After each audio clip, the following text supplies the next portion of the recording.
Salamat sa Ginoo sa makausapa.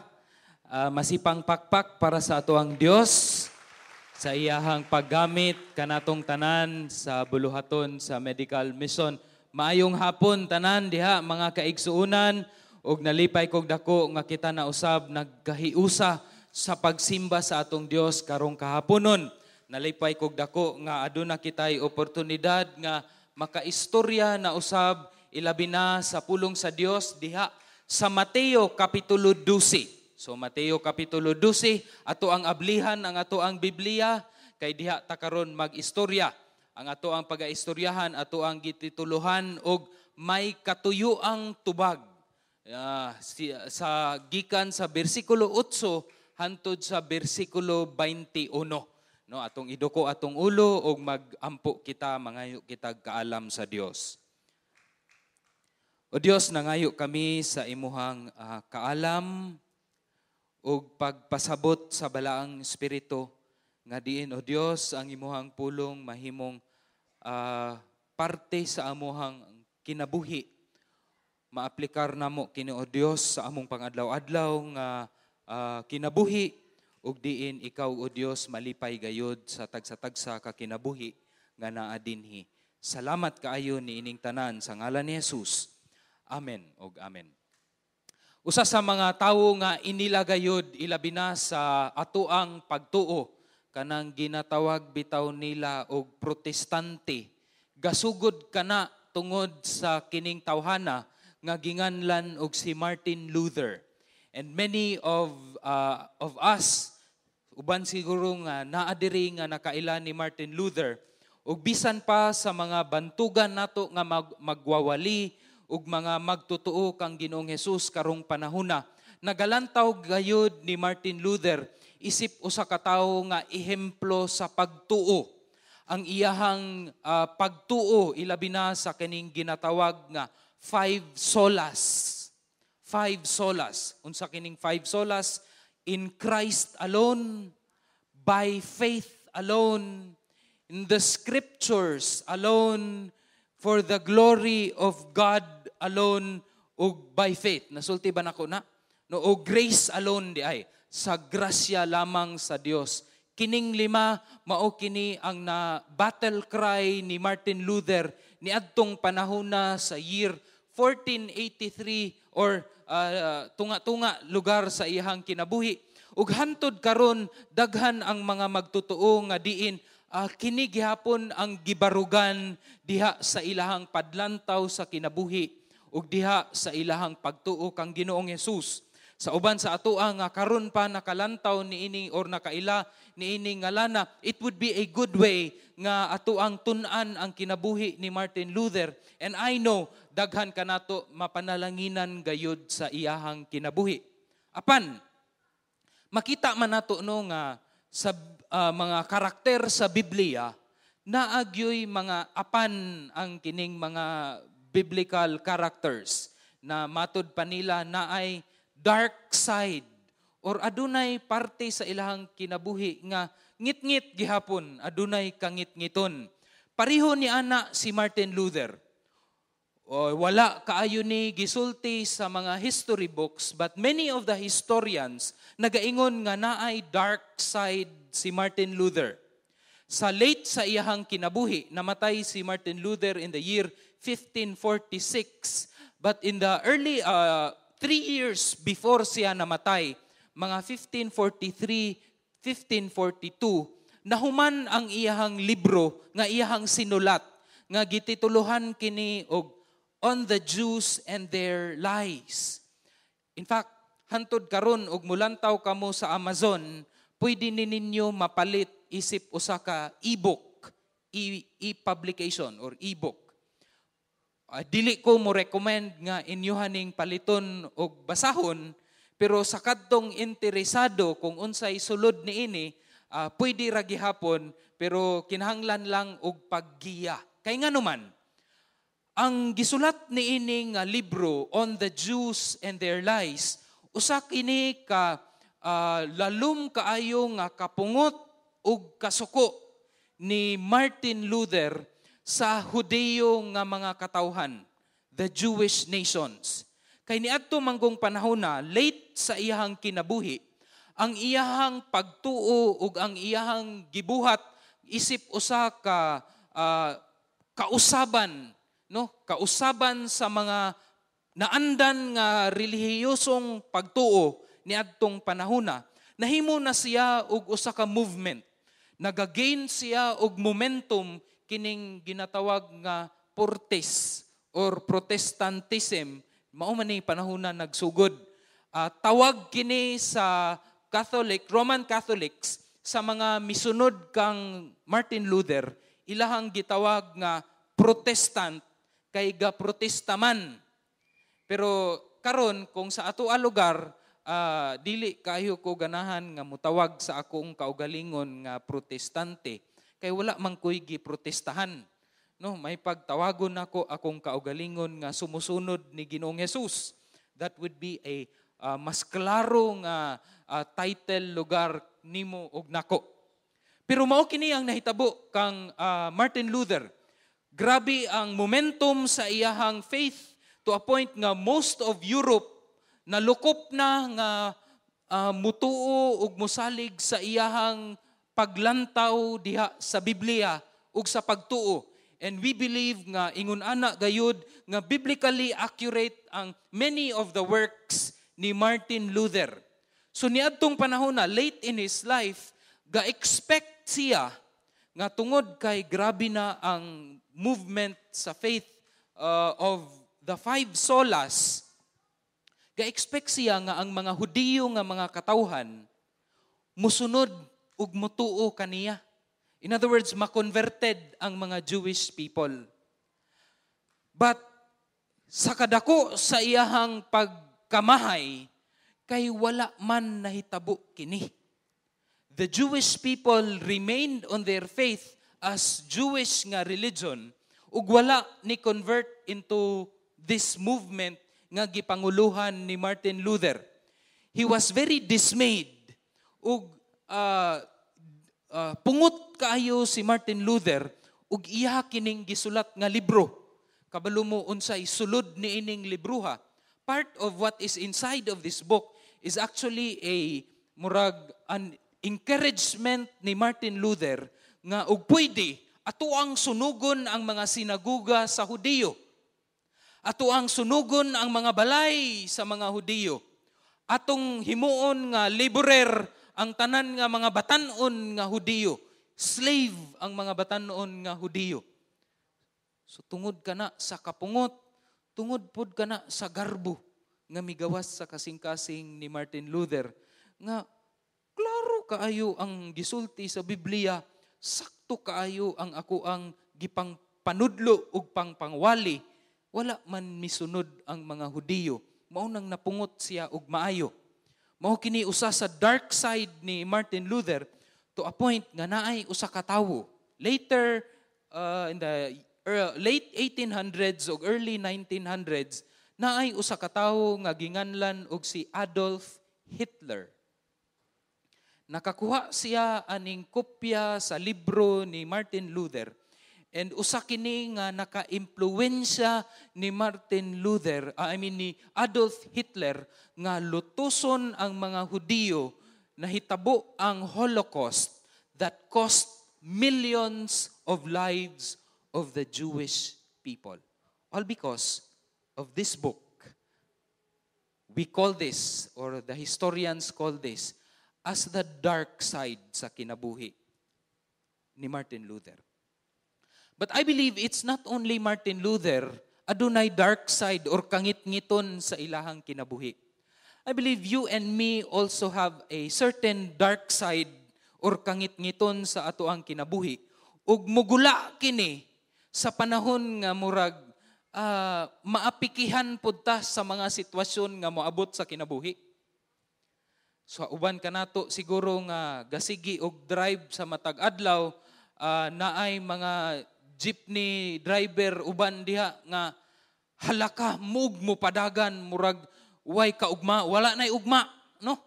Nga boom. Naapoy uban nga mga motorsiklo diha nga mag-ikis-ikis lang unya kita nga mga naga-drive Matarantar pud kita manggawas ning mga butang sa atong baba nga dili na dapat isulti. Aduna pay apelyido usahay. Mulugwa or mugula ang atuang mga kangitngiton.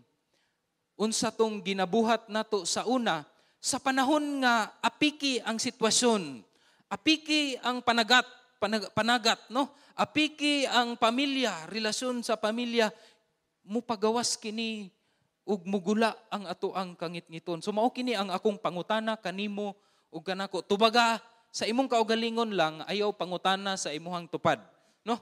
Unsa man ang mga pagsulay sa kinabuhi nga mupagula, makapagula sa imuhang kangitngit. Usahay siguro og maabot ang atoang asawa nga murag niadtong adlaw pa maura gihapoy gikasaba hantod karon, no? Sukad sa una og hantod karon maura man gihapon ning istorya, walay lain diha. Or usahay moabot ang atoang bana nga murag barag-barag. Aguroy manggula gayud ang kangitngiton sa asawa. Karong kahaponon atoa kining istoryahan kay importante man gud ang kining atoang reaksyon sa matag adlaw sa panahon nga adunay apiki nga sitwasyon nga moabot sa atong kaugalingon.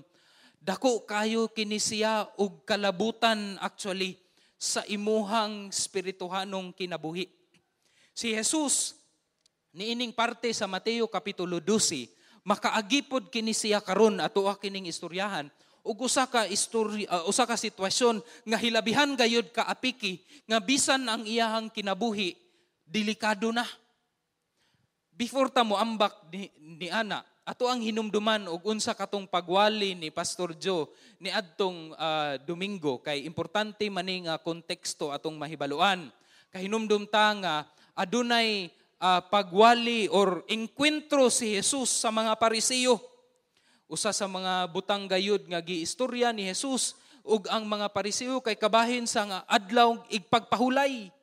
Niadtong panahon na unsay tawag ana nangibot og uhay si Jesus para ilahang kaunon kay gigutom man ang mga disipulo apan niabot ang mga Pariseo og ningon nga Jesus ikaw ha na nikaon ka og uhay ug gahuna-una pud ko nga uhay kaunon unsa ka na sa murag bugas man siguro na sa ato nga ug maadto ka og kanang bugasan tilaw-tilawan nimo tong unsa tong murag lami nga tamis-tamis nga bugas diha unya og madaghanan nimo di ba kalibangaon man ka. Pero sila nangaon sila og uhay. Unya nasakpan sila sa Pariseo ningon dili na mao. Kay ingon ani unta daghan unta og buhatonon panahon sa Sabat dili na pwede.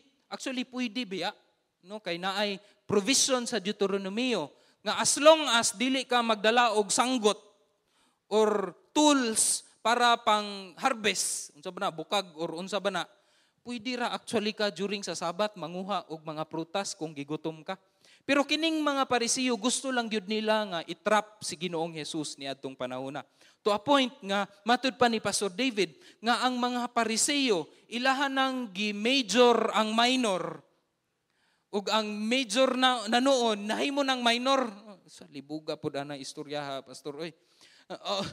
Which means nga ang katuyuan sa balaod or sa adlaw nga ipagpahulay nawala na tungod kay daghan na kayo sila libro gisulat kabahin sa Sabat. Matud pa ni Pastor Joe 3 ka chapter sa Talmud kabahin sa Sabat. Daghan kaayo nalimtan nila nga ang purpose di ay sa balaod kay para ang usa ka tawo pwede maka-express sa iyahang gugma sa Dios ug gugma sa isig katawo. Apan tungod sa komplikado lagi kaayo ug hunahuna kining mga Pariseo, daghan kaayo ug mga balaod to a point nga ang pagserbisyo sa Dios mahimo nang bugat. Nakabati ka ba ni ana nga ang imuhang pagserbisyo sa Dios murag bugat naman, dili naman lami sa paminaw. Pero kabalo mo, dili lang ang Parisiyo komplikado ug huna-huna. Bisan kita komplikado tag huna-huna. In fact, sa ato ang balaod dinhi sa Pilipinas, naay usa ka balaod nga matud pa ni Pastor David last week, nga kining balaod bitaw nga mubayad ka og buhis. Simple kay nga balaod. Pero kabalo mo og pila na ka libro og unsa ka bagaa nga libro og pila ka tuig imuhang tun-an. Mahimo ka nga makabalo unsaon pagbayad og tax, buhis. Ambot og atoa pa bang mamisur. Ug samtang naminaw ko ni adto, nakahuna-una ko nga grabe gyud ning mga lawyer, no. Salamat sa mga lawyer nga naa dinhi. Salamat sa Ginoo sa kaalam nga inyo agihatag kaninyo. Ug nakahuna-una pud ko nga tinuod gyud. Grabe gyud ka komplikado ning tawo. Nakahuna-una ako sa usa ka command ni Jesus sa Ephesians. Maniingon ang si Pablo, no? Husband, love your wife or love your wives. Kadaghanan man na, no? Dili lang man na usa ka husband daghag wives, no? Daghan nga husband, daghan pud nga wives, no? Pero tagsa lang, no? Husbands, love your wives. Simple kaayo. Pero ambot og naa pa bay libro ug unsa pud ka na kabagaa nga libro para atuan ang matuman kanang no mga bana, para atuan ang matuman na nga atong higugmaon ang atong asawa. So ni-research ko sa internet kay basig na ay libro ni ana. Ug tinuod man nga naa gyud di ay naay libro. Unsaon nato pagsabot sa atong asawa?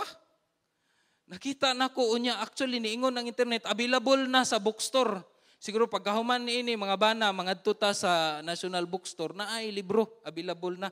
Kablo mo inani the book Understanding Women has now finally arrived in the bookstores. No? Kinahanglan ni nato basahon mga bana ug ato ang memorizon para gayud ato ang ma-fulfill ang command ni Jesus, husband love your wife, no? Okay na. Pero kumidja lang ha, gigugma biya gyud nato ang atong mga asawa. Mga asawa diha kaway-kaway naman diyan, no? Salamat sa Ginoo sa inyong kinabuhi. Kay usahay kay ang uo ra ba nila kay dili gyud na sa tinuod, no? Or bala ka diha. Naanak na diha. Lisod kay sabton brad. Lisod kay sabton brad. But yeah. Kung gusto mo madto, ato lang pero wala na siya din na tinuod. Okay, so ingon ana ka komplikado ang tawo. Komplikado kayo ang tawo.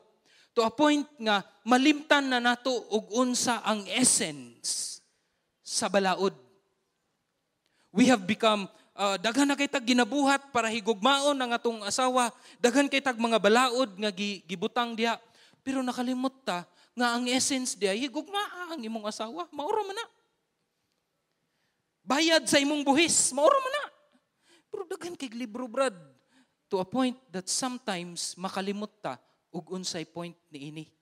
Mao kini ang giwali ni Jesus sa mga Parisiyo nga sa ilahang pagkadungog murag nangurog ang ilahang tuhod ug nagkagot ang ilahang ngipon sa kasuko kang Ginoong Jesus. Nganong giwalihan man minimo kabahin sa balaod nga kami man ang otoridad nga mo explain sa balaod. Pero wala man sila ikatubag sa giingon ni Jesus kanila.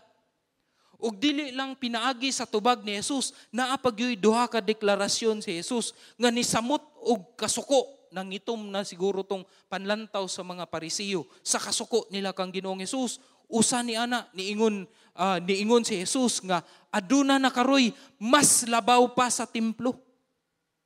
Liman ka gideklarar ni Jesus nga siya mas labaw pa sa templo.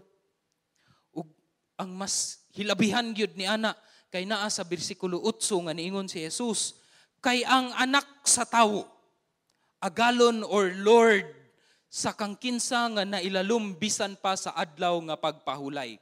Agalon bisan pa sa adlaw sa igpagpahulay. Mao ka na ang mas accurate nga translation ni ana.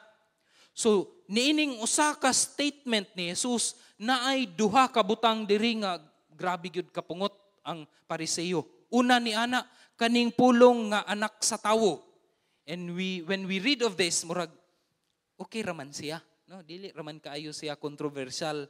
Pero if you are a Jewish person, usa ka Hudiyo, ug naay usa ka tawo nga moingon nga anak siya sa tawo, anak sa tawo, usa kini ka titulo, paborito kini nga titulo ni Jesus sa iyang kaugalingon, mapungot gyud ka.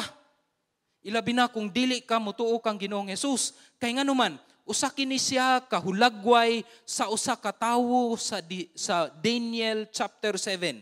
Atong lantawon ang Daniel chapter 7.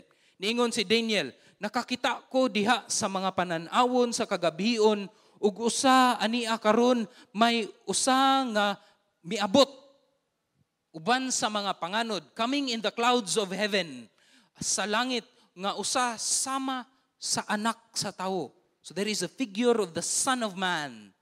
The Son of Man, anak sa tawo. Ug siya miduol kaniya bisan pa ngadto sa mga tigulang sa mga adlaw. So nang tigulang sa mga adlaw. In English, that's the Ancient of Days. Tigulang sa mga adlaw ang iyahang pag-translate. But that's the Ancient of Days. That is God Himself. Ug ilang gidala siya haduol sa iyang atubangan. Ang Son of Man, ang anak sa tao naa sa atubangan sa Ancient of Days, unya naa didto may gihatag kaniya nga dominyo ug himaya ug gingharian aron ang tanang mga katawhan, mga nasod ug mga pinulungan, mga languages manag-alagad ug managsimba ug manag-worship kaniya.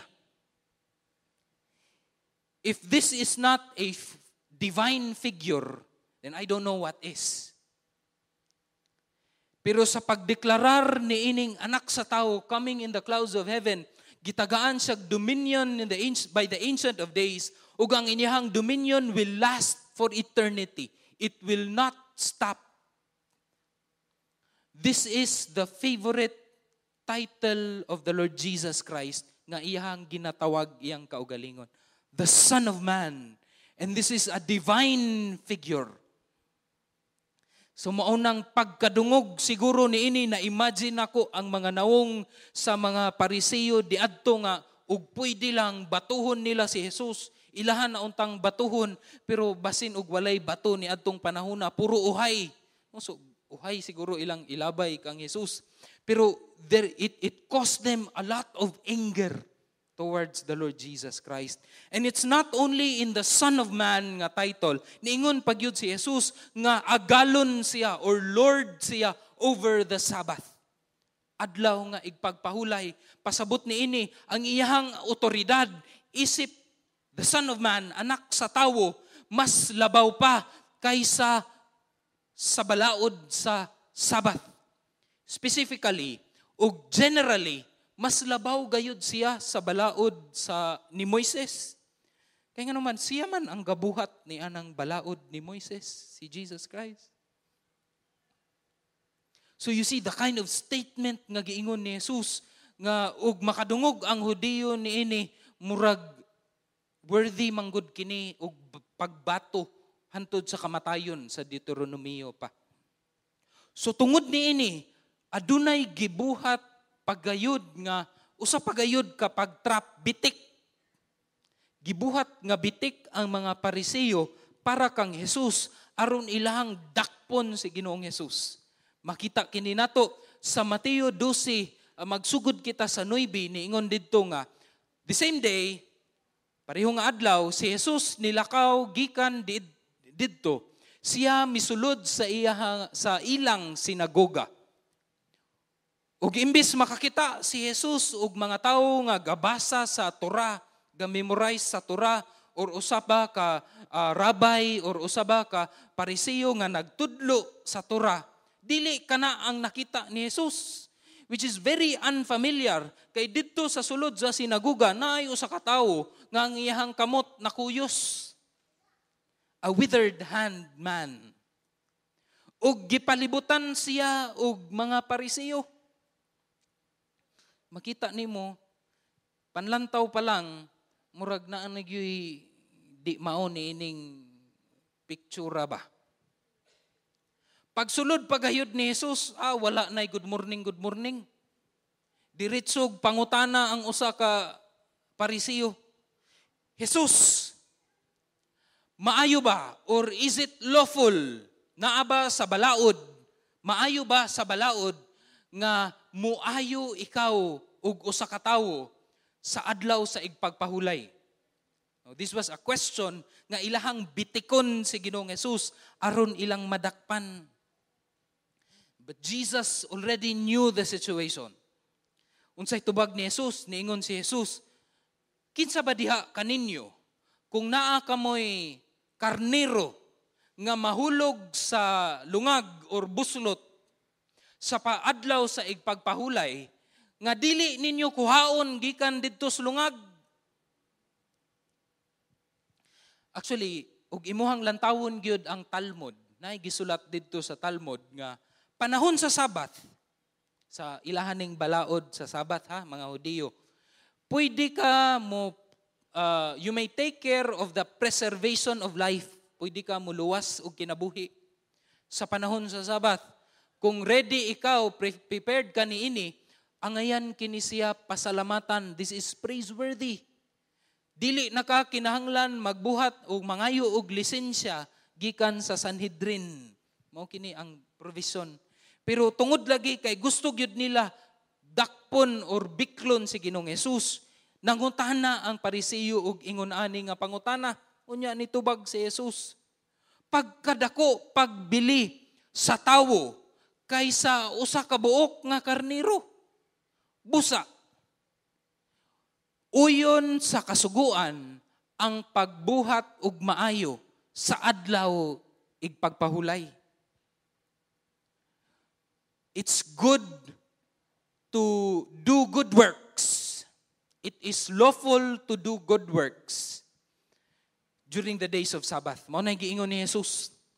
Ug wala na hulatan ni Jesus nga motubag pa ang mga Pariseo, iyang giingnan kadtong tawo nga nikuyos ang kamot nga you stretch out your hand ug diha dayon kining tawo nga nikuyos og kamot, iyang gi-stretch out ang iyang hand o ang iyang kamot nahimo nang pareho sa mga normal nga mga tawo. Ug a miracle happened during that time. Why ikatubag ang mga Pariseo? Apan sa gibuhat ni Ginoong Hesus, nisamot ang kaaligot-got sa kasing-kasing niining mga Pariseo nga karon gasugod na ang ilahang pagplano aron patyon si Hesus. Dili na lang bitikon si Hesus, kundi patyon na gayud. Patyon si Hesus. But Jesus knew this. Kasabot si Jesus niini, maunang adunay reaction si Jesus sa death threat nga iyahang nabati ni adtong panahon na, which is very interesting. Atong basahon, 15 to 16. Ug si Jesus sa pagkamatikod niya niini, iyahang unang reaksyon, mipahawa siya. Nganong mipahawa man si Jesus? Ug dili lang kana sa iyahang pagpahawa, daghan ang misunod kaniya ug kadtong misunod kaniya iya silang giayo sa ilahang mga gipangbati ug gipinahan sila, giingnan sila ni Jesus nga ay mugsaba ug kinsa ako. Ayaw ko ipaila sa mga tawo. Duha ka reaction ni Jesus nga murag, di ba murag apiki man? Ngano man nga dili niya ipaila ang iyang kaugalingon sa mga tawo.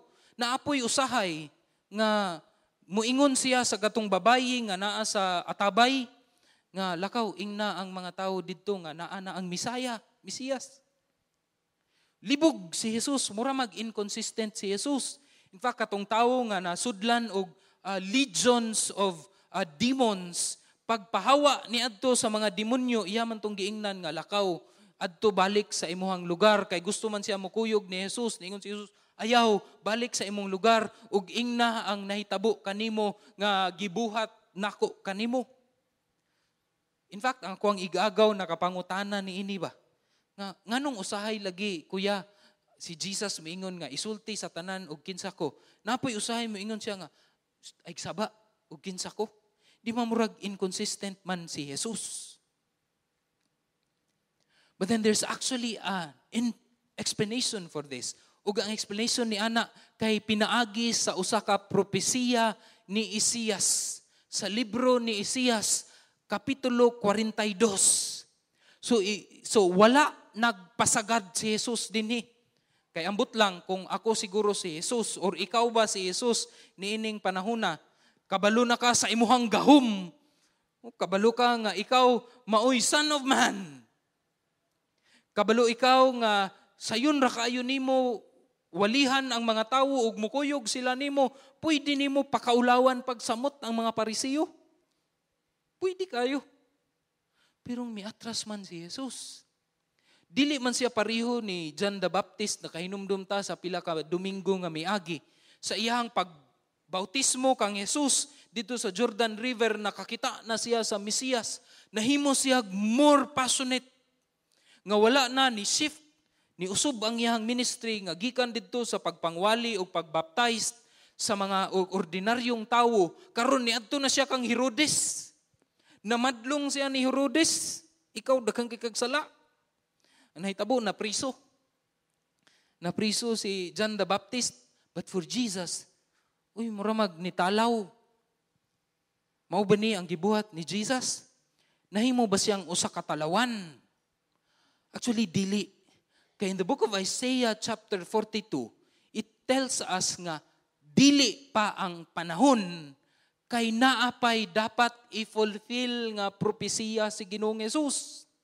Tulo ka propesiya nga makita nato dinhi sa Isaiah chapter 42 nga niingon ang Dios, ania ang akong alagad, behold my servant. Ang pulong ni ana sa Griego kay ang pulong nga pais, P-A-I-S, pais kaning servant. Usa kini siya kahulagway sa kana bitang usa ka batan-on nga sulugoon.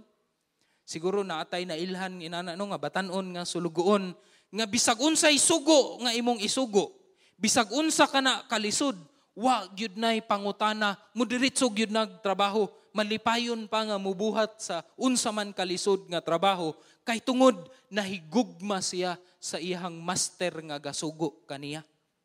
Mao na ang pulong nga pais.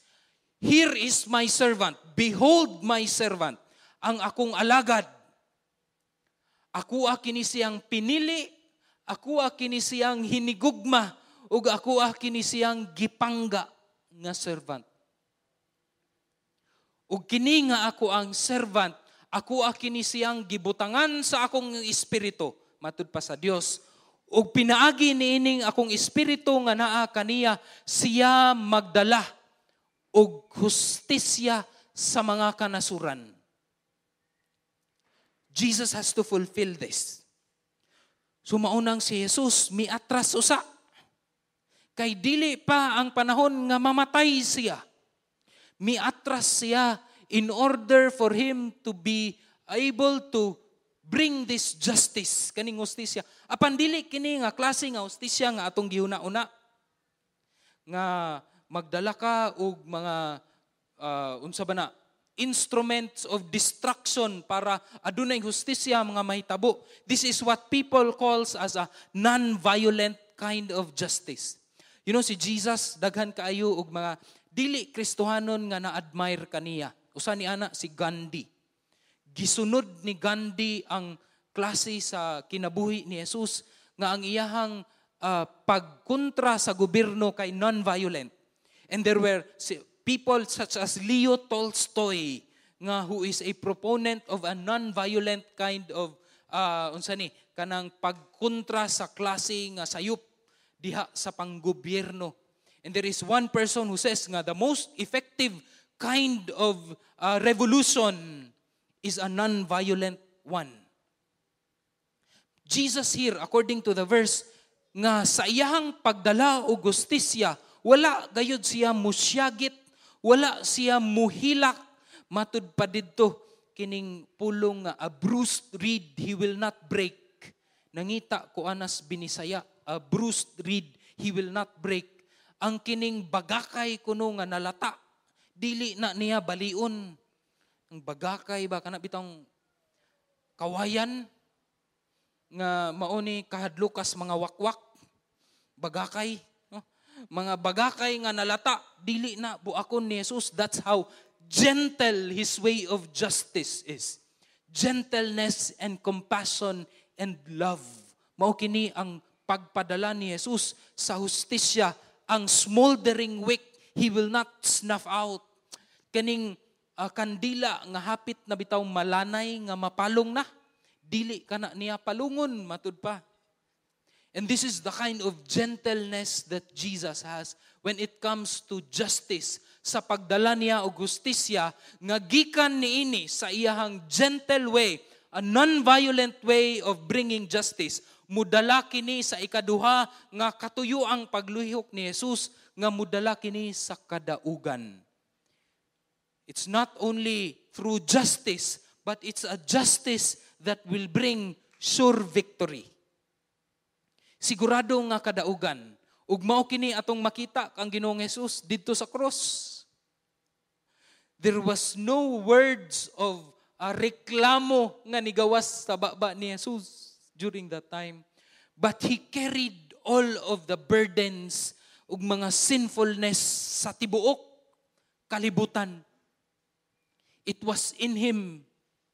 Wala siya'y sala, pero siya gipakasadaan sa tanang sala sa tibuok kalibutan, and He carried it on that cross.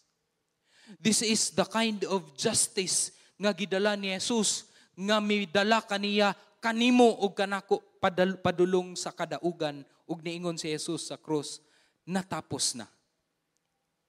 Because it was during that time that victory became very sure.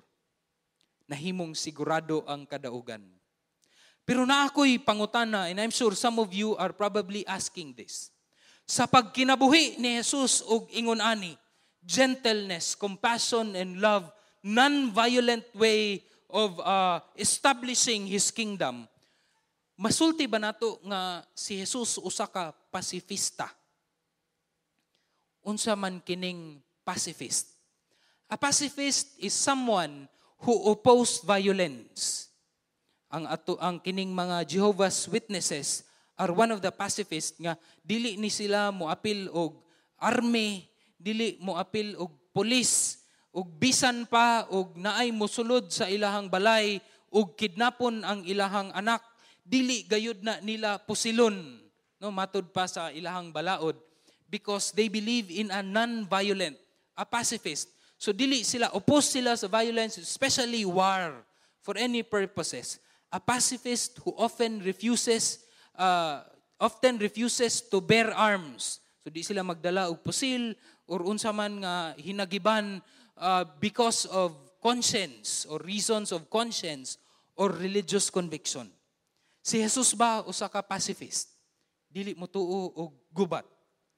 I want us to remember nga si Jesus wala gawali nga dili ka pwede magdala og weapon. In fact, sa panahon nga gidakop silang si Jesus, ang iyahang disipulo si Pedro gadalag espada. Ug iyahang gichap-chap tong dalunggan sa usa ka soldier. Unya niingon si Jesus nga ayaw, iyahang gimagic, gihil niya balik in the miracle na nataod balik ang dalunggan. In the book of Psalms, God was actually a bringer of war. Gadala siya og war. And in Revelation, when Jesus will come back, He will bring a sword of justice, and He will declare war sa kadtong mga evil people to a point nga ang iyang puti nga biste mahimo kining pula kay mapuno kini og dugo sa mga dautan nga mga tawo nga mo-oppose kaniya. So in other words, Jesus is not a pacifist. Instead, si Jesus nagmodelo kanato sa usa ka kinabuhi nga nagstand against evil and nagpursue og righteousness to the glory of the Father. So in other words, ang kini nga particular reaction or response ni Christ to the death threats of the Pharisees is naay katuyuan. No, dili always ingon ani ang response ni Christ. Because Jesus has to fulfill what the prophet Isaiah declared as a prophecy. So daghan pagbuhaton si Christ, iha pang tudluan kining mga gahig-ulo niya nga mga disipulo, wa pa nauman. So Jesus stepped back. It's not yet time, Jesus said.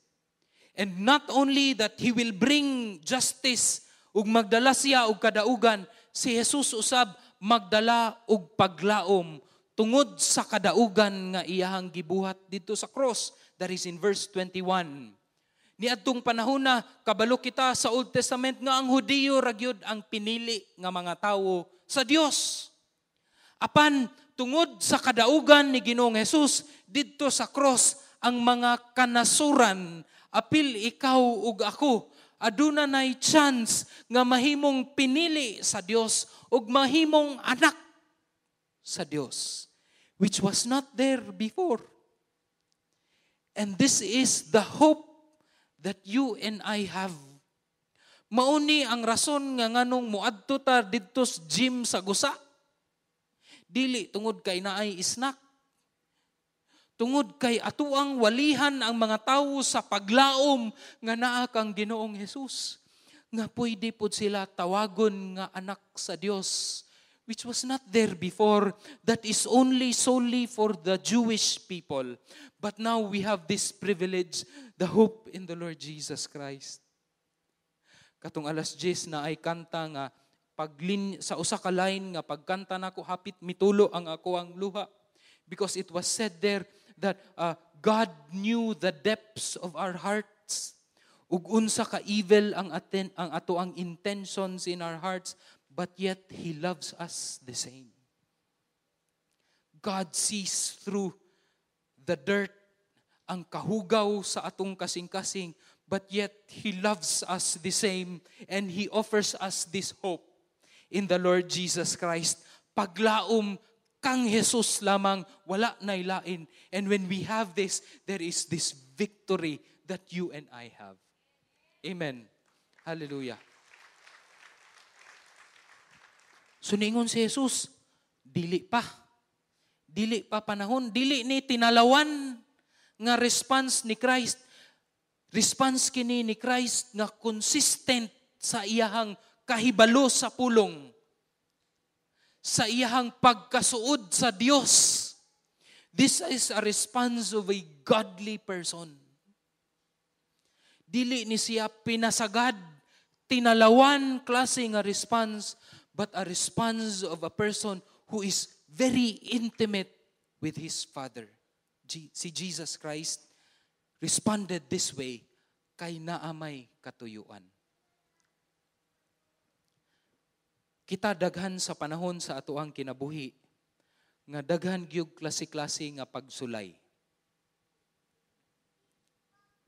Kining mga pagsulay nga moabot sa atong kinabuhi ug ang atoang response niining pagsulay, dako kaayo ni og kalabutan kung unsa ikaw kasuod sa Dios. Dili nimo pwede isulti nga hamtong naman ko sa pagtuo kay pulo katuig nagugog sigig simba dinhi sa GCAF. Dili nimo ma-measure ang pagkahamtong nimo sa pagtuo sa pila ka oras ka basa sa pulong sa Dios o gaampo sa Dios. Kay ngano man, maulawan kas Pariseo, brad. You know what the Pharisees are doing? All their lives, they are memorizing the Torah. Kanang pila ka oras nimong pagtuon sa pulong sa Dios, maayo man na. And I tell you, you do that. But that is not a measurement of your spirituality, ang pagkahamtong. Unsa ang measurement? Ato ang hinumduman kini. Ang imuhang spirituhanong kahimtang, condition, kay masukod ka na, pinaagi sa atong reaksyon sa panahon sa pagsulay. Sa panahon nga apiki. Dili lang sayon nga apiki, kanang mga traffic, nay mga motor diha nga ug naay mga jeep diha, nay mga taxi diha nga kulang seminar, no? Kundili bisan kadtong mga apiki nga sitwasyon sa imuhang pamilya, apiki nga pagsulay sa imuhang business, dugay na kagahulat nga Lord, kanang sa man nimo lambo ang ako ang business. Or kanusaman ko, Lord, nga mosaka ni ining ako ang trabaho. Sila, Lord, paspas kayong promotion. Musuhid na lang ko nila. Ug unsay ilang gibuhat. Diri di ay. Dili didto sa kanang sigig basa. Maayo ka na. And I tell you, you do that because unsaon manimo pag-respond in a godly way kung wala ka nakabalo sa imong gibasa sa pulong sa Dios. But in reading alone and in our prayers alone, dili masukod dinhi ang atoang maturity, pagkahamtong spiritually. It is actually during the trying times, sa mga apiki nga panahon nga moabot sa imong kinabuhi, diha makita kung unsa gayud kahugot ang imong pagtuo kang Ginoong Hesus. Unsa ikaw kahamtong diha kaniya.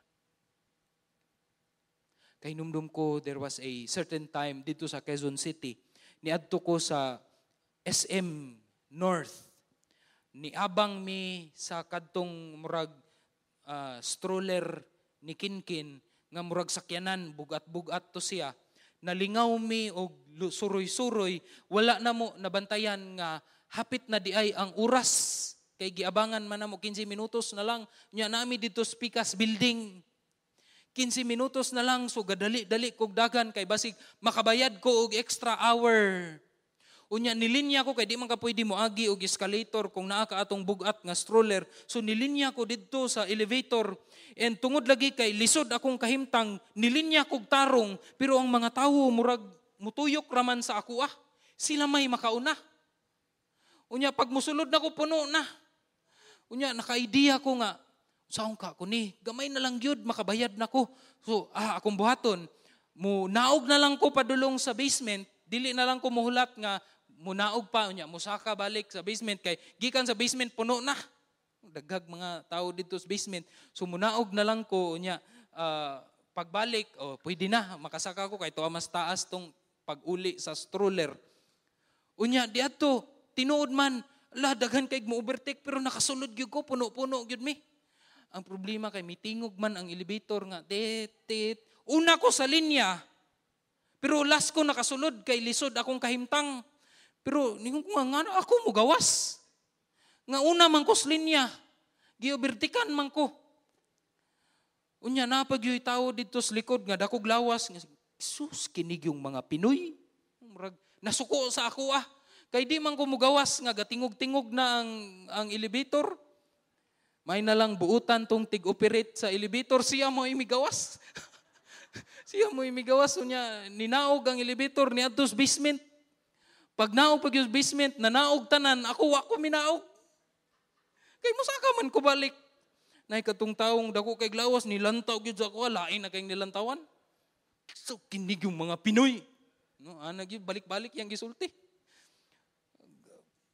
Duko-duko ra gyud ko didto. Sa akong una-una, murag ako na siyang giluba, kapila ba? Pero di po ko pwede mo react sa iya, kaya dako man kayo sa glawas. Grabe na ang nahitabo sa akong una-una, o kasing-kasing, no, gasagol na ang akong kulba, kay makabayad ko, unya, giaway pa ko sa mga tao, wala. Pugong lang yun, unya, nakabalik yun ko, pag-abot, pag yun ako dito sa akong giulian, ningon, pag yun to nga, sir, actually, okay raman, sir, buutan raman mi, bisag mulapas ka, dili, man ka na mo pabayron ko. Pero sa kinabuhi, ang klase-klase nga pagsulay sa imong kinabuhi, dili lang man ingon ani klase no nga problema sa elevator, or problema sa traffic, or problema sa mga unsa man nga mga butang, na ay panahon sa atong kinabuhi nga ang problema diha na sa ang atuang kinabuhi na. It would cost us our life. Okay lang siguro kung atuang kinabuhi, pero ang atuang pamilya, ang kaugmaon sa atong pamilya is at stake. And it's during these times, ato ang response during these times sa klase-klase nga pagsulay sa kinabuhi, this will measure the kind of spirituality that you and I have. Sayon raman musulti nga, hamtong naman ko, kay pila naguko katuig gasimba. Ga serbisyo pa ko dito sa gusa. Ga share ko sa evangelistic material. Ga lead ko praise and worship. It's easy to say that. But when push comes to shove, sa panahon nga apiki, ang klase sa imong response, this would measure the kind of spirituality that you have. Jesus responded according to his knowledge of who God is, according to his mission, according to his purpose. Kay nga naman, tinuod man nga suod siya sa Amahan. My prayer for us here in GCAF, dili lang man ang pagsulay sa atua individual, but even as a church, we are in our trying times. Daghag pagsulay karon isip sa simbahan. How do you respond? Will we see a Christ-like response from all of us? Or ang makita lang ba nato kay puro mga negatibo o puro pagreklamo o uban pang manggawas nga kangit-ngit sa atong kinabuhi? Atong iduko ang ato ang ulo and let us pray. Ginoong Dios, amo ang gidala sa pag-ampo ang matag usa karon nga naa dinhi. Uban sa amo o Dios, naga-experience og klase-klase nga mga pagsulay. Naay uban dinhi Lord nga ang pagsulay nga ilahang giatubang kay susama sa usa ka bukid, Ginoo, nga dili gayud namo kaya or dili nila kaya nga sa gubangon. Apan pinaagi lamang gayud sa imuhang grasya. Kining tanan, Lord, pinaagi lamang gayud sa imuhang grasya. Ug kining tanan amuang gidala diha sa tiilan ni Jesus. Kay og kami lang, o Dios, pakyas gayud kami perminti. Lord, tabangi kami nga matinuod gyud kami diha sa amuang pagkahamtong kang Ginoong Jesus ug ang amuang relasyon diha sa Amahan. Tabangi kami, o Dios, nga mutuo kami sa promesa ni Ginoong Jesus. Musalig kami sa iyahang pulong ug we will truly put our faith in the Lord Jesus Christ ug dili sa unsa man nga mga promesa dinhi sa kalibutan. Kanimo ang dungog ug himaya, Ginoong Jesus. Sa imong ngalan kami nagaampo. Amen.